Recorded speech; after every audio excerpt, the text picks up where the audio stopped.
You cannot put land into a trust. You can put a car of a title into a trust.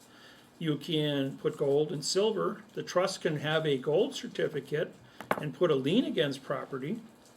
So we give you quantum reasons and quantum usages, but I find that there's very few people that actually have a legitimate reason to have a trust.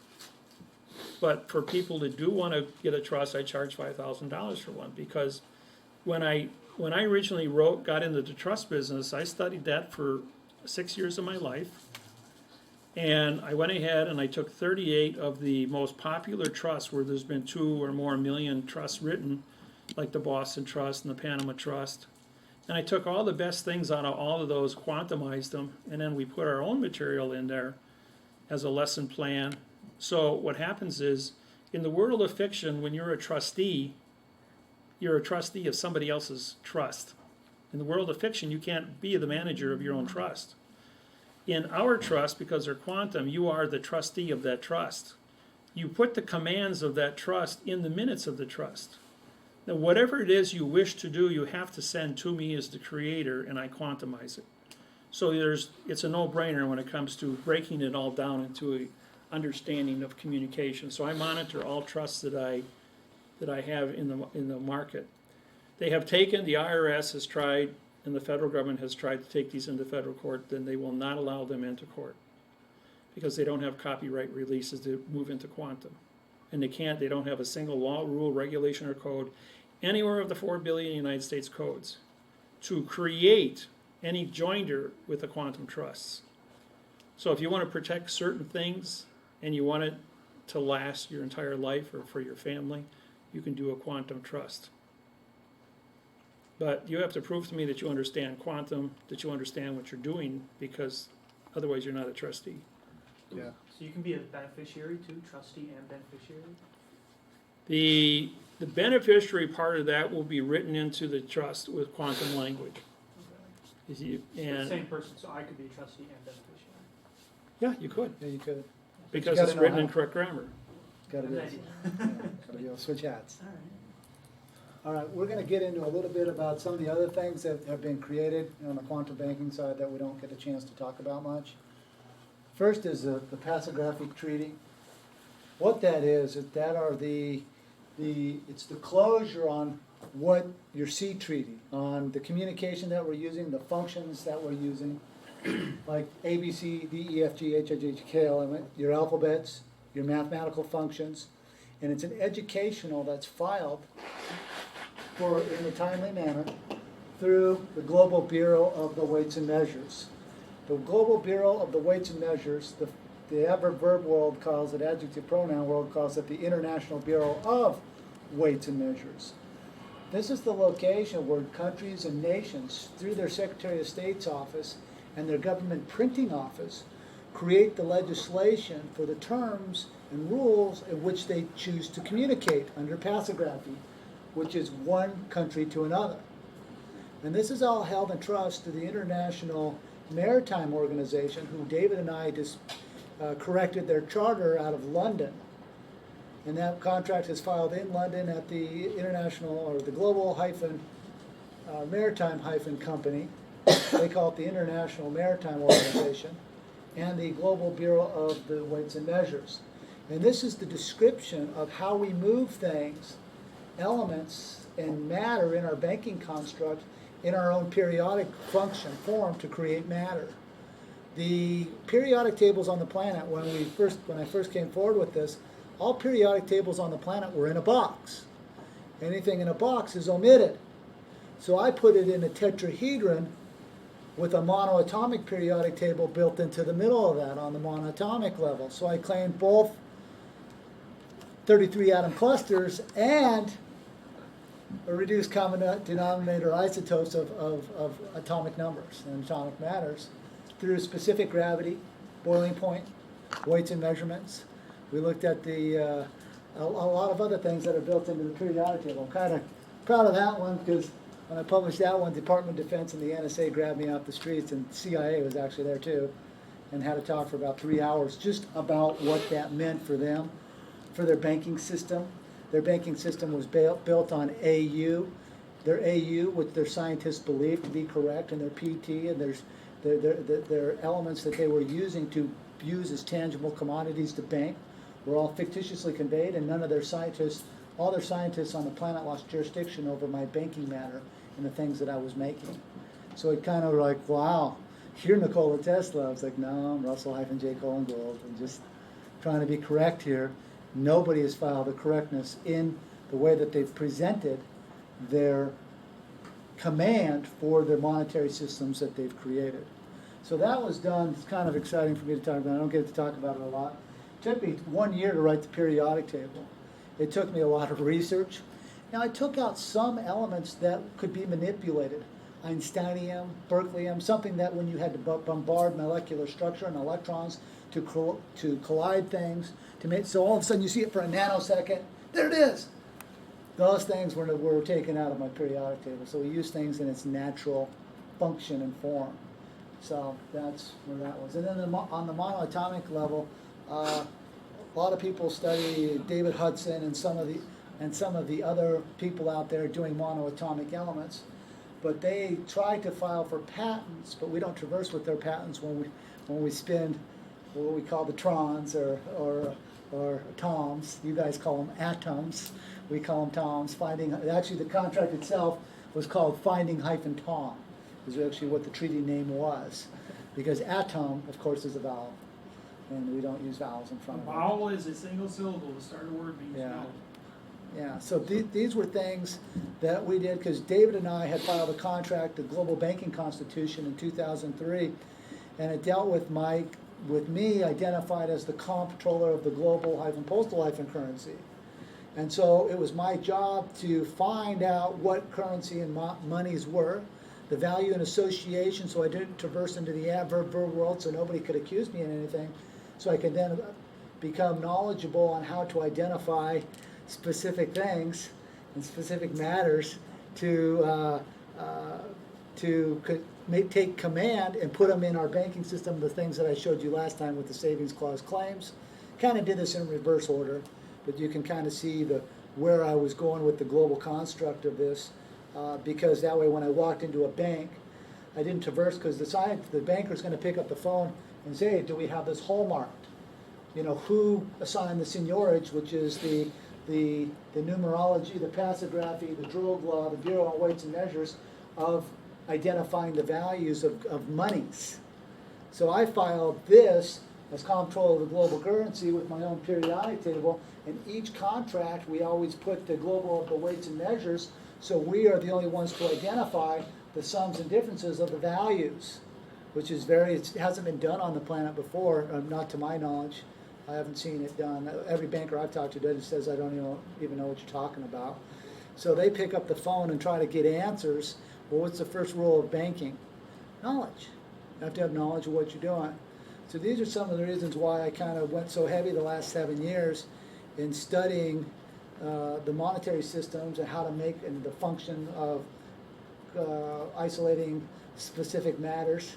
And we're getting very good at it now. And but the outside world can't interface with what we're doing because they're at the International Bureau of Weights and Measures. That's where I'm going with this. Not about what I'm doing, but their ability to say what we have. They're synthetic again. We went back to the synthetic position because they vacated their establishment for the statement of a claim. So that's kind of exciting about that. And your passography treaty is very, very important because that deals with your education on how you give closure for your communication. We use the functions of prepositional phrases. We have a cipher key code at the beginning to identify the order of operations of things. And then we look at things in the quantum variables from the outside down to the least common denominator, which is very exciting. And by giving closure with the passography treaty, it gives us our global-communications. So when we go into a bank, we go into another country, and as you guys choose to elect us in as directors here, presidents here with this next election, these are the areas we're going to go to so that when other countries state a claim about what we owe them, number one, we have the capability to do what David was talking about earlier with our lawsuits, let alone what we have the ability to do with our commodities. And David and I, when we were at the Vatican, I filed a seniorage-treaty dealing with my capability to hallmark, and that is to put the claim on what the value on the money, or on the gold or silver or platinum. So I have the authorization as a sovereign to articulate those functions.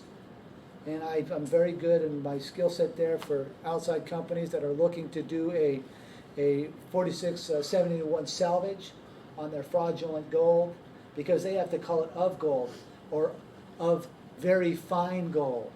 They can't say of the gold. They can't say of the platinum. They can't say of the silver, because their identification on their hallmarking for weights and measures, 0.999 or 5 nines or whatever they're running, is all in compliance with the International Bureau of Weights and Measures.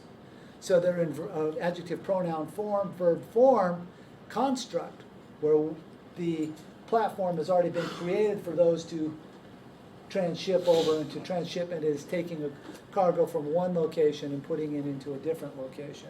It's a shipping term called transshipment.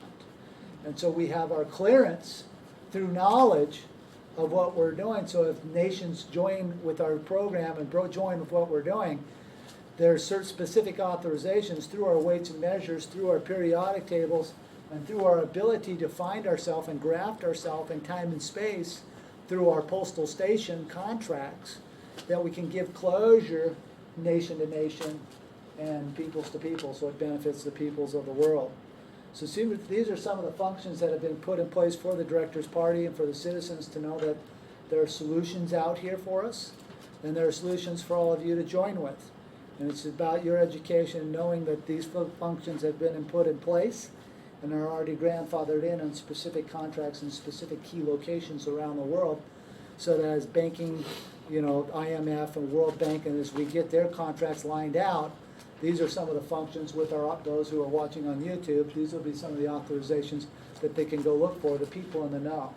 But the people in the top already mostly know all this stuff, because we did this, we've been at it I've been at it 19 years now, so it's a long time.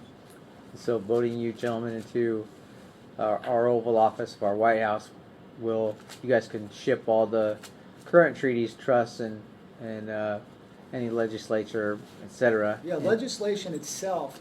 The legislation itself, one of the first things that David and I would do is we would go into the House, into the Senate, surround them with the military so that it can't run out, because usually they're too busy running from us. So that would be a change of pace to make sure they couldn't run. And we would sit them down, and one of the functions that needs to be done is for them to learn how to do it correct. And then we're going to move they're no longer going to be doing business in Washington, D.C. They will come to Washington, D.C. when it's time for them to do business, but they're going to go back out, and they're going to go learn what the pulse of the people are. So they're going to go back, and their job location is going to be in their specific territories, not in Washington, D.C. And the thing of lobbyists is a done thing. As far as I'm concerned, that's over. Lobbyists is not a valid situation, because the people's choice of who they show as their proving of who they are and who they entrust to be in that position to speak for the people must be from the pulse of the people and from the speaking of the people. So those people, those senators and all those people in cozy jobs, that is all has to change, and they need to step out into the layman world to figure out what the people's needs are. Because upon knowing what the people's needs are, then they can come back. They can then get together and create their legislation, pass their postal bills up through the proper protocols, which I am strangely, this is going to sound interesting to you guys, I'm a legislator at the Washington Federal Register, and for those of you who want to come see it, it's over here. Don't have time to show you guys, but it's in that packet there. And I shut down the House and Senate in 2005. They put under a passing bill to close the United States Senate and the United States House of Representation, and they put their certified seals for both the House and Senate on the back of each one of my pages, and I put my autograph through that, and then they registered it in the Federal Register. That way the House and the Senate couldn't pass any laws against the quantum grammar and the quantum people that are moving forward here in this program. So that was done in 2005 and recorded through the Federal Register. So that was a pretty neat function as well for all of you to join with. So to answer your question is that the senators and the representatives of the people will have a different type of function, and they will learn how to pass laws, bring legislation. Also, one of the terms of the legislation that we're going to see to it is that the laws that they pass do not interfere with, and that's not a good word, do not block the happiness and the prosperity and the gain of the people. That is a very valid point for how we choose to articulate our laws and our rules and our regulations. Because upon that, the people then can now feel free that the laws that are being written do not infringe upon their right to happiness, their face, and the things that they all have the right to. So these are things that are coming up with the Directors Party, and it's going to be a new thing for Washington D.C., I'm sure. And they're going to, we'll lead by the sample of our lives. We will also be out amongst the people and figure out what they want, and as well as the global community, because the global community needs a lot of financial solutions, and definitely with certainty have that.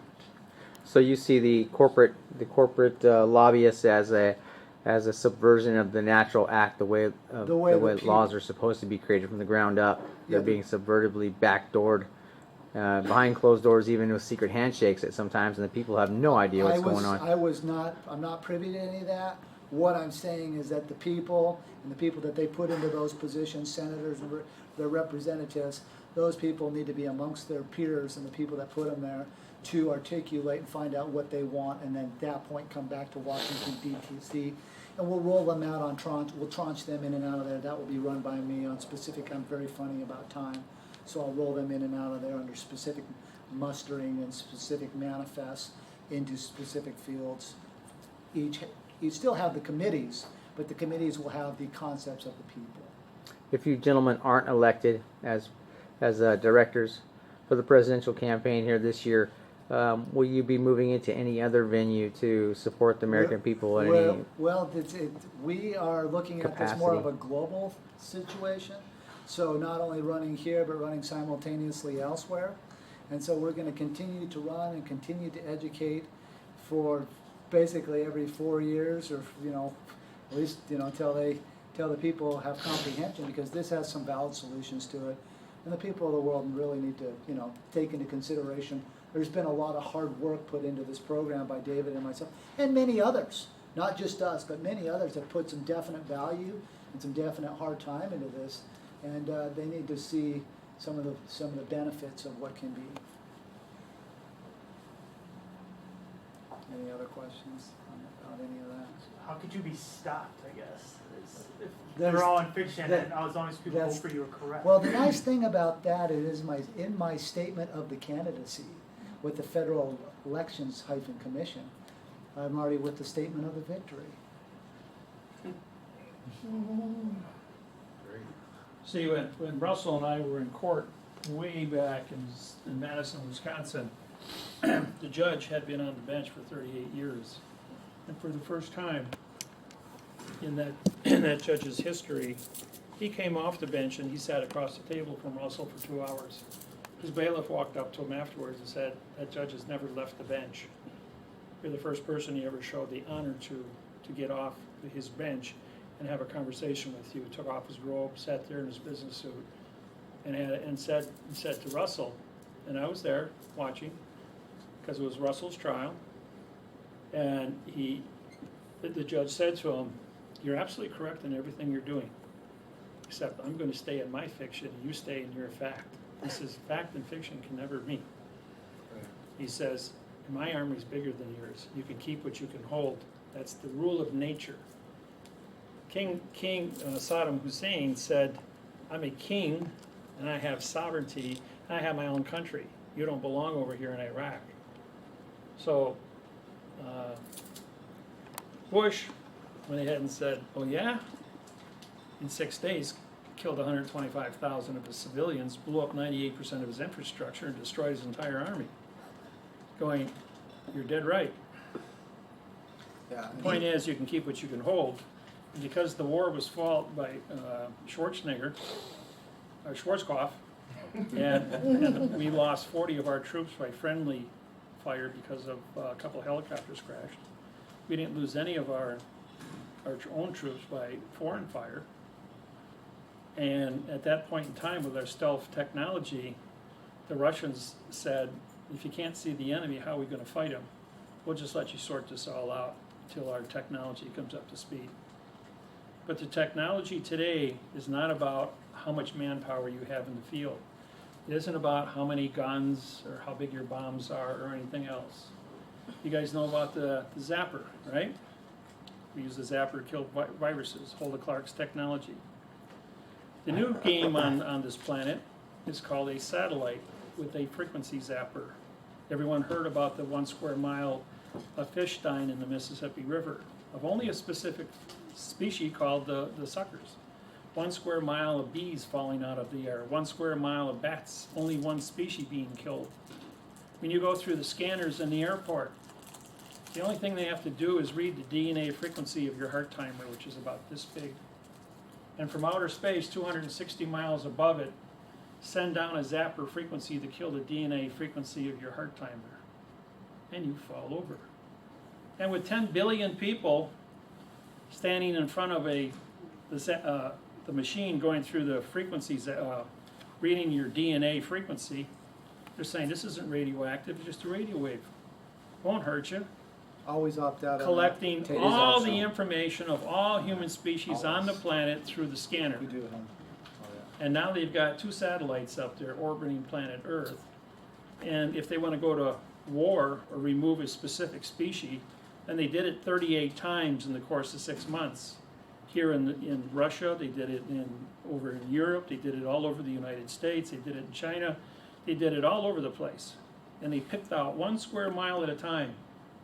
Imagine an entire army of one culture. Could be on a ship, could be on land.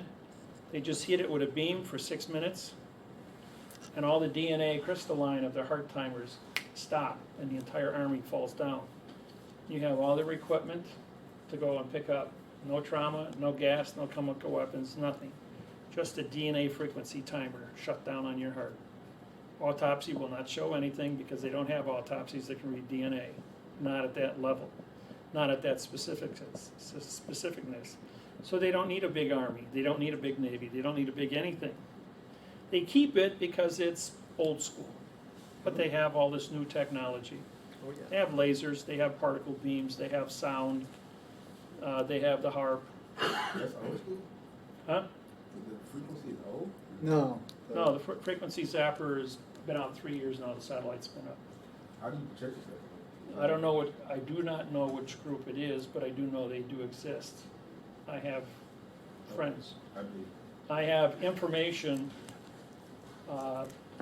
There's been many times through the last 20 years of my lecturing that I've told the government,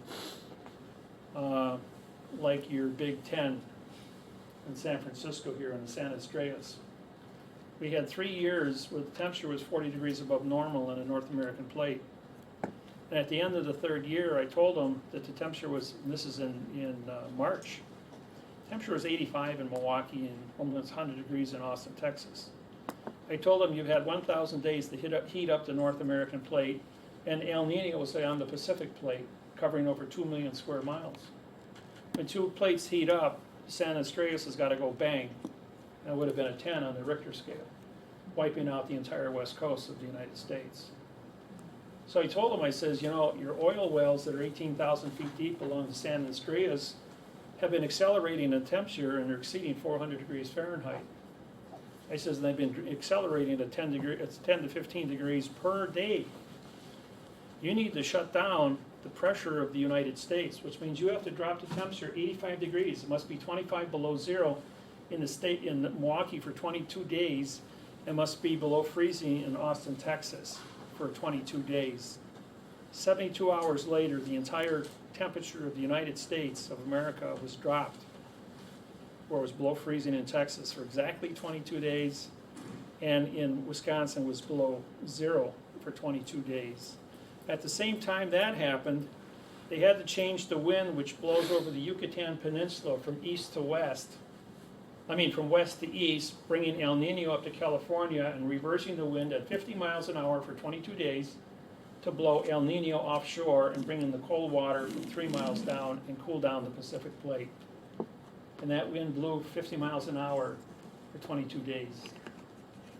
I gave them a public answer to a problem, told them situations that they had that was impossible, they said was impossible for me to know the information that I gave them.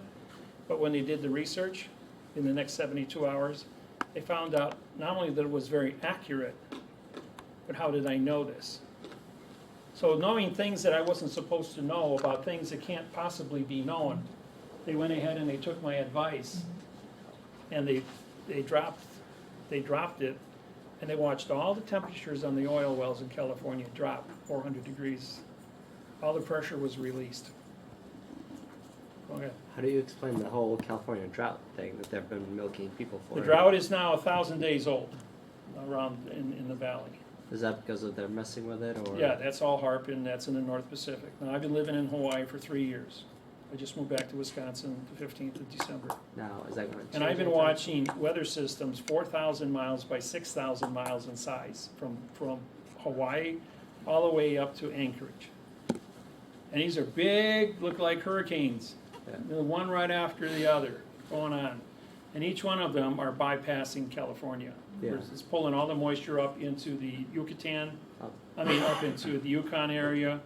And then the Alberta Clipper brings it back down and dumps it on the Midwest and then up in the Northeast, where Boston's got 79 inches Yeah. of snow on the ground right now. So how do we bring that down So- to where we need it? Right, well, they've had a few rainstorms, but then when they did have rain, they had so much rain here in Sacramento, you guys just about got washed away here a few weeks ago, I heard. We had like 14 or 18 inches of rain here in one day. But it's, they gotta watch because they dried the ground out so hard it wouldn't absorb water. So then when it finally rained, you had flash floods and you had a lot of problems that way. So there's the HARP. They have been playing around with HARP, and they used to use HARP. And when I knew about it, I used to day trade HARP for oil and energy costs. And when I was over in China in Beijing in October of 2012, I was in a restaurant with a bunch of bankers, and we were sitting around this big round table, 10 people. It's a real exclusive restaurant, and one of the bankers said, "Hey, David, I understand you're a day trader." I says, "Yeah." He says, "Do you have any advice for me?"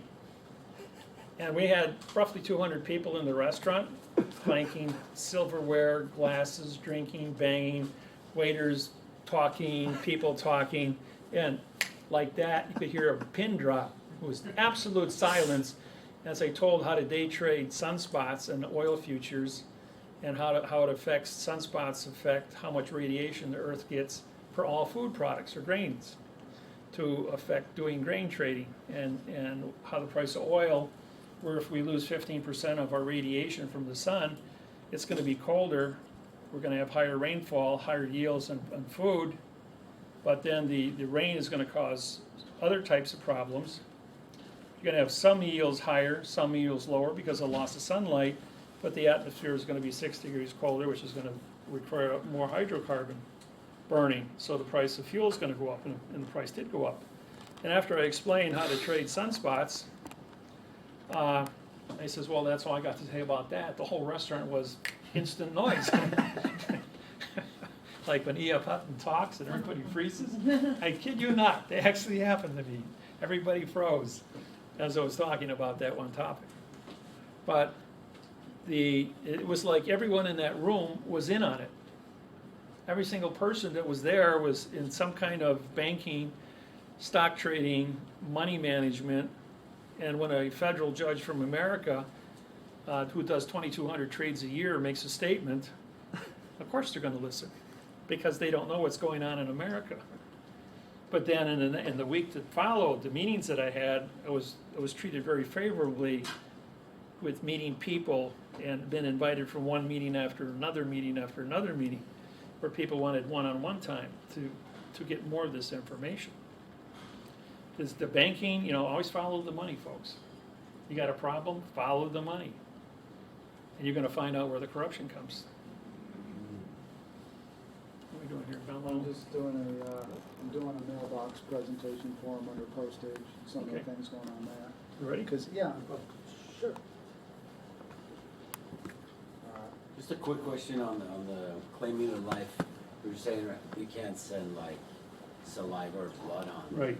On a letter, but just by touching it, there's gonna be biological. No, I know, material that's, no, they're just saying blood because of AIDS and saliva because of AIDS. Yeah. Those are only your two things, and then you've got things like Ebola, or certain type of diseases can be transmitted, like the measles outbreak you've got out here now. The That idea has is- to be through physical contact. But the idea is you're supposed to have some biological material Not on on that paper. claim of life or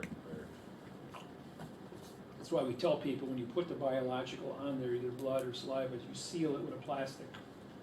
Once it's sealed, like I do with my O's, oh, that's because those are handled a lot. I pass them around, people look at them, they're years they've been handled. Those need to be put in plastic so they're preserved. You know this document here I held up? This here is an original 12/21/2012 document, just like the original Constitution of the United States of America. And Russell and I need to take these and put these in plastic or some form of archives, because in 200 years, these things are going to be worth a lot of money. This is the original, these are the original documents of quantum, the original documents of an oath to start this whole process from 12/21/2012. That's the first one? That's the very first one? Oh, you We got both have originals. Well- We both had about 3 copies of the originals besides those we filed with the government. The point is, they're originals. Yeah. And there's no substitute for the original. You know, letters that George Washington wrote in 1776 are trading at Christie's for $2.5 million a paper. So you're saying the autographs I got from you guys are gonna be like Yeah, George Washington those and are- Benjamin Franklin's There's autographs? only, you know, there's 9 billion people on this planet, and there's only 2 of us, and we control all the All right, I'm technology. glad I did this. All right, well, anyways, a lot of Okay, you people, got it. a lot of people are moving around. And as you move around, you're setting up your mail, because your bills have to be paid and you're getting your mail. So you're gonna go down and file they call a change of address form with the United States Postal Service. Now, you can do it, what I do is I just fill out their form, because you gotta have some kind of joiner there, and I put the word domicile on it. It'll have your name, location, and what I do is I put a $1 postage stamp on there where you autograph your name. So you put the $1 stamp on there, you autograph through it, and I put my claim of the life number through there as well, some other corporation claim numbers. And then I present it to them, but before I give it to them, I have them cancel the stamp. So they cancel the stamp. Of course, they'll never give me a copy of it at that point, but I know what's going on. And then you change your mailing location. Then in 72 hours after you do that, your mailing location is changed, and it's called the mailbox rule. And under the mailbox rule, when you have a quantum joinder between fact and fiction location or position, the mailbox is only voluntary. You have to comprehend that. So if you have a mailbox out on your property and you don't have a contract for it, it's only your presumption to walk up to it, to open up your mail, to pick it out. But when you file under mailbox rule, that is your mailbox rule, and the terms which you choose to have governance on your life can be placed out of that mailbox rule. And the timelines that you use for those locations are very, very important, that you keep the continuance of the evidence on. And that comes with your postage stamps, which are paid on your contracts for the bills of lading, so that when you get mail in that mailbox, you autograph the stamp across there, right? Even if it's a franking stamp. A franking stamp means it's a metered stamp, for those who don't know what that is. You autograph across that stamp, makes you postmaster of that domicile, and as postmaster of that domicile, you are engaged in freight way bills, transit way bills, and switching way bills, because you're using that mailbox as a station. And your capability to have that mailbox under your land claims, land pass and sea pass, is relevant to that location. What I do is I file that with a letter of the rogatory with the Secretary of the State's office as a foreign condition of state, as an amicus curiae, as a friend. So I'm giving closure on what it is that I'm articulating, so that there's no outside threat when they come up to talk to me about that, which I have done, is that we're in the middle of setting up our sea lanes, our postal route. And you do this under a post road treaty and a postal route.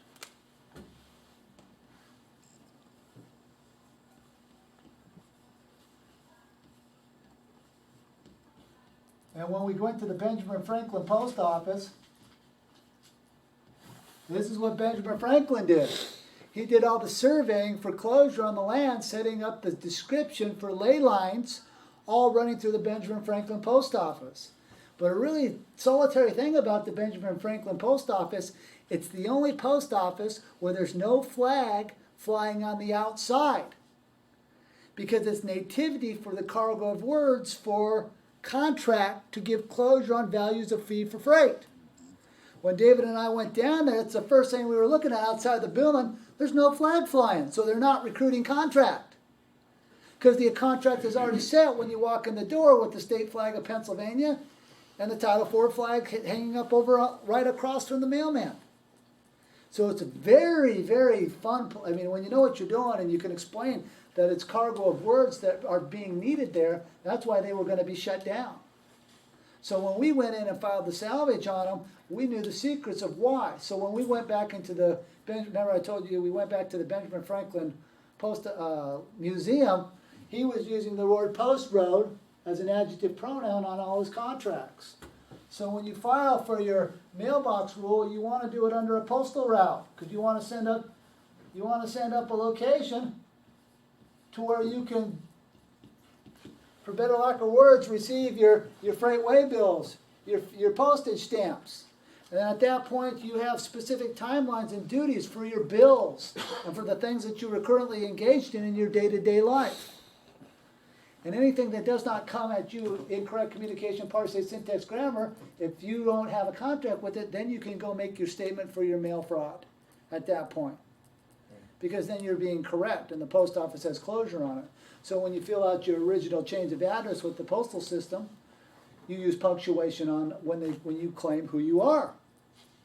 At that point, then you're giving closure under the Magnus and Moss rescission timeline, 1775 or 1975 rescission, under 3-day notice of who you are, where you're going to be, where your postal route's going to be, and you've paid fee for freight for the transportation of the bills of the lading, so your postage stamps in and out of your domicile or your mailbox. Sometimes you can set up a mailbox like at a UPS store, and this will also apply. You just would take off the word domicile, and you replace domicile with postal route. Aren't there forms in Eververbs? There are, but they're not going to accept it any other way because they can't traverse in fiction, because you are a postal employee from cradle to grave. The answer is correct. Yeah, their forms are. You can syntax them and you can follow yours there in quantum. That also works as well. What we do is we'll take both of them and we'll bond them together with super glue, and our fact always overrides their fiction. So they'll move everything through for what they understand in their language, but we still haven't traversed because we've syntaxed their fiction and put it in quantum. Correct. And then we've also autographed the stamp, which makes us postmaster of that document. When they cancel it, it's consignee, consignor. At that point, you're the only one who can articulate who you are. There's your contract to And communicate. then, like, on your home, you have your address numbers. Shouldn't you then put a tilde, like top of your garage? Yeah, door, if put a you tilde? have changed it correct, yes, you would. Should. Yes, on your mailbox as well. And you want to pay your property taxes, and you make sure you do it correct as well. So it's important you pay your property tax. Yes, those are. says them. Okay. So you set up your postal route, your shipping, and at that point you have your freight way bills, your transit way bills, and your switching way bill stations. And this is what's happening. So now when you go to court, and the courts, fiction courts are trying to correspond with you, if they don't have it correct, you take your notification to your territory's port authority, and you give them closure about the guidelines for your mailbox and what's to come there.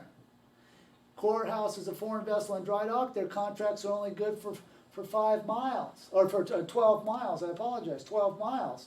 So what we do, or what I do, is I claim my postal route as a foreign trade zone under transit, switching, and freight waybill, and I claim it as a foreign trade zone because I'm moving foreign bills of the ladings from point A to point B, and I claim it under nautical air miles because my foot never touches the ground. You know what happened in Maui? We brought out the 12-mile limit to shut down the sheriff's department, and exactly at the 12-mile limit, they put up a brand-new sheriff's department to cover the rest of the island.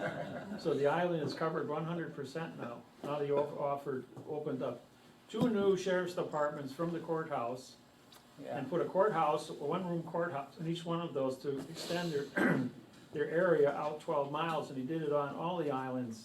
Even though they're sovereign, the courthouses are not part of Hawaii. They are foreign vessels in dry dock, and the Hawaiian people don't want them on the island.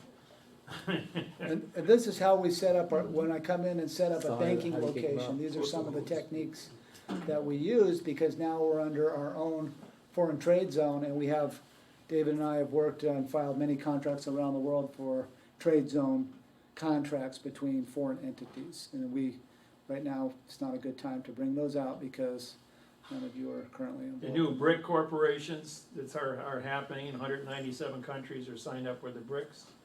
China, Brazil, and Russia are leading the way on that program. The United States dollar is no longer traded, and a lot of countries are not allowed to be used because it's not backed by anything under the rules of fiction. Price of oil, as a result of all this, went from $120 a barrel down to 40, and now back up to 49. That's where it closed at on Friday, 49. So oil will probably, gasoline at the pump should be, in Wisconsin, we're paying $2.20 a gallon. Was down as low as $1.79 about 6 weeks ago. And here, you guys are $2.50 to $2.75 a gallon, all over California, depending on where you go. Southern, they kicked it up even more. It's like 285. Well, they just dropped off 4,000 troops in Iraq to get a war going over there, a shooting war. And there are 38,000 independent U.S. military mercenaries that have left the military and are under contract with Saudi Arabia, Egypt, Oh, Yemen, Libya, and they're running as private contractors to guard the oil fields from anybody. And these guys are all trained snipers and Navy SEALs and special ops. So they got, it's getting kind of hot over there in the Middle East, so. Anyway, yeah, so we So have it's the nautical typical miles model. versus post-road mile markers.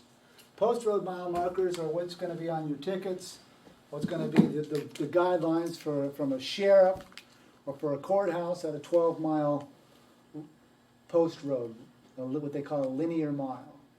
We come under nautical miles, which is different than linear miles. And so when we file for our post roads, we do this under pi r squared for circumference, which now gives us a circumference circle of our trade zone for the mails to come in and out of. So, How do you post your roads when you're moving from point A? You're talking about posting roads when you're going. oh, you're international. gonna, you file it with like the local postmaster at that File station. what exactly? Your contract. Yeah, your post road contract, what are the terms of it? And that's what this, the mailbox rule is part of your terms of you're gonna have come in and out of your postal route. And that's just whatever you wanna put into it? Well, it has to be correct, and it's not whatever, because you gotta remember, when you write a contract, it can't interfere with somebody else, you can't bump and damage anyone else. But you can also safeguard yourself in the mechanics of grammar, on how that grammar comes upon your foreign trade zone location. So if I were to do one of those, you'll check it? I'd have to, yeah, you'd want me to, for sure. Yeah, if you guys take the time to write stuff down and you need a check, you send it over to me or Russ and that, because I don't want you guys going out there using our names and putting out a fiction document that's gonna either get you in trouble or show embarrassment to the organization as a whole. So we it takes us only a few seconds to read several documents, several But, pages yeah, of because there's so many documents. people plagiarizing me in banking, it's comical. They- Because they're never gonna get anywhere unless I'm on it specifically, and David and I are on it specifically. David can't be on it without me, and I want him on it, because he's my witness on all the contracts we filed around the world. See, we're corporate everywhere, and as long as we stay corporate, we are protected under our nation status. For either one of us to go off and do anything by ourselves, then it's just an opinion, has no standing whatsoever. Correct. So everything we do, even all my clients, I'm corporate, I'm on every lawsuit that I write to sue for fraudulent mortgages as a claimant, as a federal postal judge, because I do the syntaxing on those contracts. And I have the specific knowledge. They can't keep me out of the court as a witness because my name is on there as a claimant. But I've had judges say, you might be the claimant, but you ain't coming in my courtroom, and I don't care what the law says. I make the law in this courtroom. This is my courtroom. This is my vessel in dry dock. Yeah. And you, the sheriff, will strong arm you out. And then I walk in and I walk up into the bailiff and I tell him, you're my tipstaff and I'm a federal judge. This is a real oath. And you're gonna do what I say, arrest the judge when the judge walks in, and the judge sees they're running out the door going, no, we're gonna vacate everything in this trial. Yeah, it's And quite shut it down. quite a thing to watch the foreign vessels in dry dock. This technology works, and so you've got to be very, very, give the necessary closure to the necessary places, otherwise you will lack knowledge, and the protocol's already been set. And if you don't know what the protocol is, you get slammed. When I did the Indiana case, I took the witness stand, I held up my oath of office, it says, as director of the Unity States of our World Corporation, and our land of my country is the land of the courtroom during the time of contract. I says, I have an oath of office. Do you have an oath of office, Judge? You're not on the same plane as the rest of us. I says, here's your oath. I syntaxed it. You don't have an oath. I've got an oath. I'm taking over the court. Put his head down on his arm like this for the next hour and 45 minutes as I conducted the entire court from the witness stand. Are there any questions? Educated the jury. The jury wouldn't get back my books. Are those the steps? Oh, my bad. Go ahead. Do you have like an outline of the protocols? Because like Yeah. you were jumping around all time, the whole time, and I'm kind of like not, having a hard time connecting the dots as to. Well, what yeah, follows. yeah, first you want to set up your postal route, your name, location. your postage. 4, 5. Yeah. Oh. Yeah, I was like, Oh, well, these are all, like a mind built in, map, built in like, within the of the- post road treaty, these are all specific paragraphs. if The that Post Road helps. Treaty is listed on my website under the Yeah. CPAS, Drogue Law, HERE Treaty, CPAS. It's about 12 pages long, if I remember correctly. Yeah, I've got a better one. We've now. got so many of them, and we've been upgrading the treaties as I open up the web, because there's 400 pages that need to be brought up to speed. And we're talking maybe 10 words and maybe a couple prepositional phrases that can be compounded, where I can take for the pen of the black and just say for the black hyphen pen by using a hyphen instead of another prepositional phrase. And I've been doing that, rearranging the sentence structure so it's easier to read. And where I write a document and repeat a statement 3 or 4 times, I'm taking those out and consolidating almost a half a page into one sentence now, because I'm removing all doublespeak. And so we'll take 12 pages and reduce it down to 8. And it's an easier read, it's faster, the mind can flow with it better. So we're always improving our own technology, and it's all copyrighted accordingly. But our original programs Grandfather.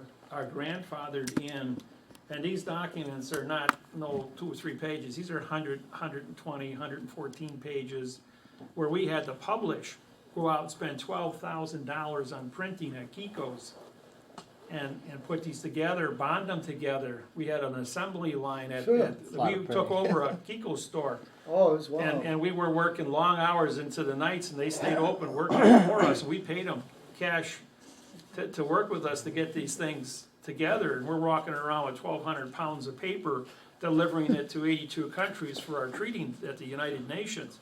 We put a lot of hard work into the stuff we did and research Yeah, of years and years of studies, Trial of and boiling error. down. yeah. All right, so any other questions? do you on also have a style manual? Because you mentioned all the different Yeah, things. yeah, like it's the built letters. into our Walden dictionary. books So themselves about dictionary. 16 different styles manuals. So for posterity,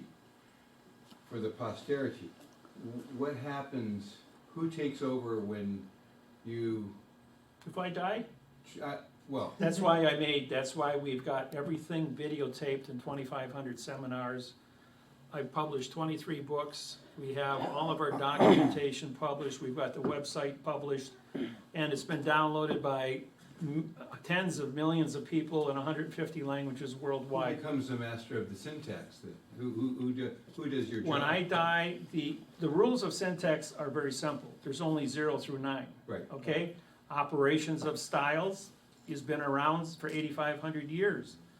I just added the math interface to it to certify it frontwards and backwards like a math problem, so it can't be bastardized. So those standards have been set down for now going on 27 years with the entire planet agreeing with it. The only people that are arguing are the people that sit in a foreign vessel in dry dock called judges, attorneys, and lawyers. The rest of the planet is moving past them. You know what the first rule of a conquering army is, don't you?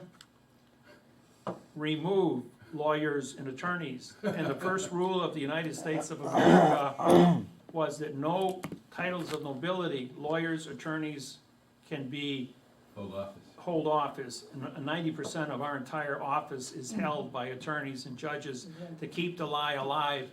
And we are two guys that are standing up against all this might of 3 million fiction employees of the United States government and saying, you guys can't read and write. You violated your own oath of office. You don't even have an oath of office. And you know that if every place that we've gone, no judge has an oath of office now registered to sit on a bench because of our syntaxing? We got 92 judges in Hawaii. We disqualified all the judges. And they went ahead and came back and said, all right, we're not gonna have oaths then. So they're just putting on a facade, and people don't study, walk into the trap. Yeah, You don't wanna get in trouble, don't go to court. Don't go to court. So what happens when they Why would you send leave letters? California territory and walk into the state of California, which is the state of fiction, advertised under a yellow fringe flag of fiction? I got a couple of those for you. Yeah, Veterans Today has Any other reported. The Bar Association of fictional government, in essence. It's just British. a fictional form of government that they sign on to. You can't have government that's fiction, all government is fiction, so. Okay, right. Yeah, it's all pretended. No, but I'm saying the Bar Association. Security Well, they issues come still back have and saying you own something that. There are attorneys that are not part of the bar, there are lawyers that are not Clubs part and of the bar. guns. You have Yeah. guns and clubs. Yeah, And you that's ask all it the is. question, what is the difference? What is the difference between an attorney and a lawyer? A lawyer is a counsel. An attorney takes power over your body, takes power over your money, over your property, which is called power of attorney. And a word with a vowel and 2 consonants means no contract. You have a power of no contract. What kind of nonsense is that? It's a dangling participle verb. I mean, it's layers and layers and layers of fraud.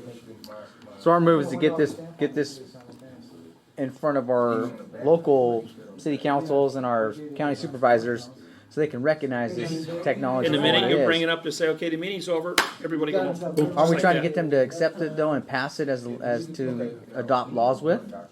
Right, Can we do that from the ground up? I mean, yeah, you gotta we can get, approach it it. takes, okay, 1 is opinion, 2 is certification, 3 authorization, 4 is class action.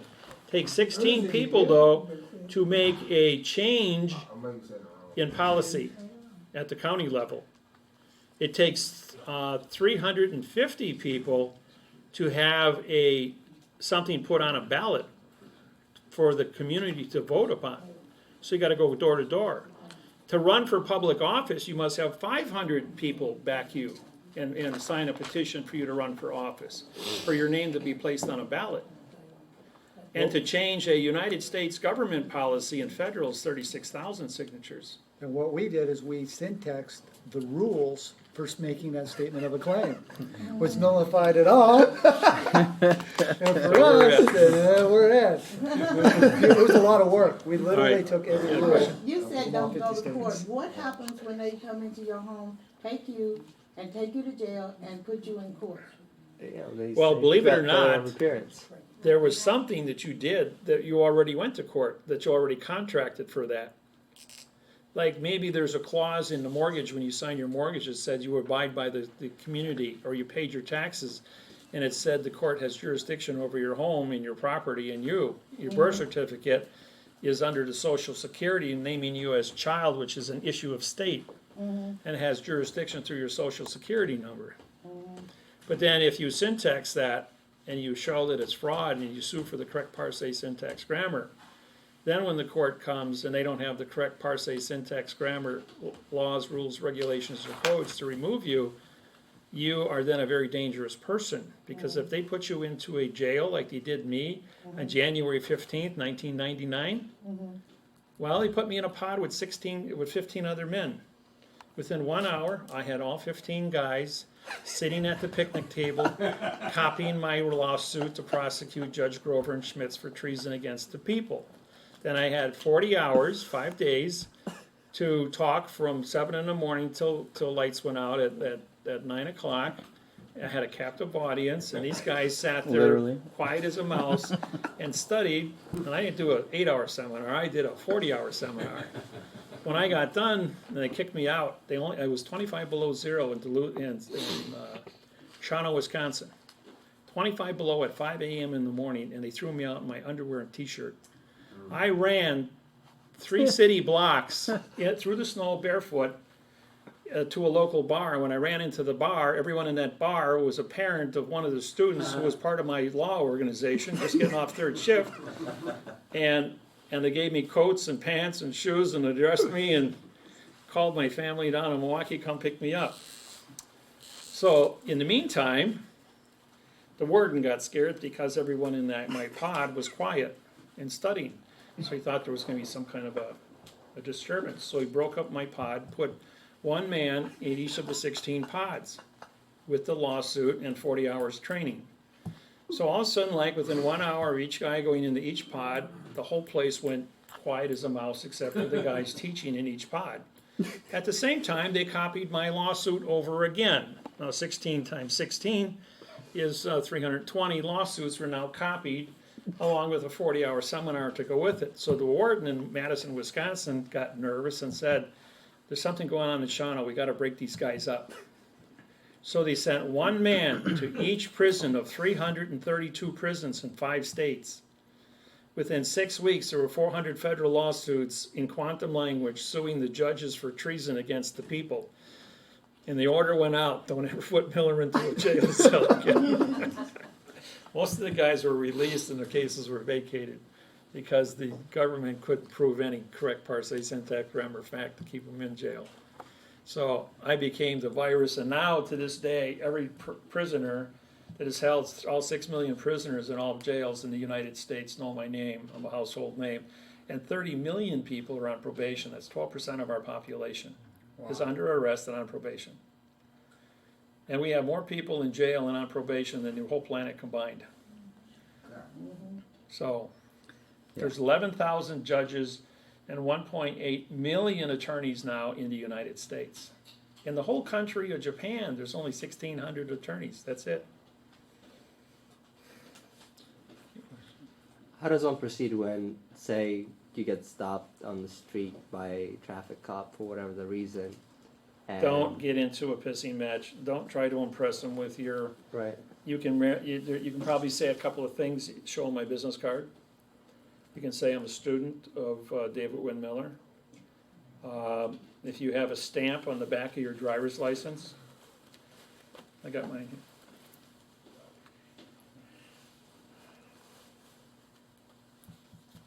So you take my business card and you tape it. The shipping tape works really good, 3M shipping tape, because it's waterproof and it's very durable. It's as strong as the actual bonding on your driver's license. Is that Hawaii? No, this is Wisconsin. Oh, it's Wisconsin. So anyways, when you put a flag on your vessel, all vessels must fly a flag, and your driver's license, it's a vessel, okay? So by putting a flag on there, you can take one of my business cards and cut it and glue it on there, that's fine. And then you put a $1 stamp, and they currently have the $1 Rockefeller stamp. When you print your name, autograph your name across the stamp, it makes you a postmaster of the vessel. The vessel is your passport to drive your automobile, also says you have competency as a citizen of that state, and your voting registration is followed by your driver's license. So when you take this document it now says that you are the postmaster transporting the vessel of your body, and a police officer is not allowed to stop the postmaster from delivering the mail. Your body's the mail. Out of the jurisdiction. These are the laws he breaks under the correct parse, syntax, grammar that you are protected by. And when you register your domicile with the port authorities for your specific territory, then they know who you are. And then when you take the, And it works real well. yeah, and people, Where did your mind? Yeah, tell me your when, story. when people call me up and every time they get a ticket and they got my business card with their driver's license, and any one of my students gets pulled over for anything from speeding to blowing a stop sign, they call me up immediately at the stop and say, I just been pulled over, and the cop says, be careful and drive nice and let me go. Didn't say anything about anything else. He says, but without that on there, he says, I know I would have been cooked. So they are So cops aware are of the, Oh, See, even the citation you showed me, it had 400 syntax errors on the back, and it was Yeah. boxed on both front and back. yeah. So, So But are we don't they- make a are they habit, be explaining safe. this, like in the training for the federal officers at places such as this, places such as Quantico, where they're trained? Are they given a general? yes, I the understand. police officers now all over the United States, because I do seminars in all 50 states, and I'm pretty public, with 5 billion people now worldwide, and he's other more people public calling. than me. They know to study this material. All judges in the United States study this at Scottsdale and Reno, Nevada Judge Institute. And so it makes a difference. So if you wanna go driving in another country, then you just do, you get a stamp from that country and do the same thing and sign it. Central, fine. Right. And when you drive in that country, so. Well, okay, now, when you go into a foreign country, I take my passport, when they stamp it, I immediately print my name across the stamp of that country. That makes me Immigrations and Customs officer and federal judge, because I also take my oath then, and I walk down to the first courthouse, and I give them I file my oath with their court. As a result of that, when I was in Australia, I walked up to the judge under amicus curiae, because she took 7 children from parents. And she jumped out of her chair and said, get that away from me. 30 seconds later, the clerk come after me out in the hallway and says, the judge wants to see you in chambers immediately.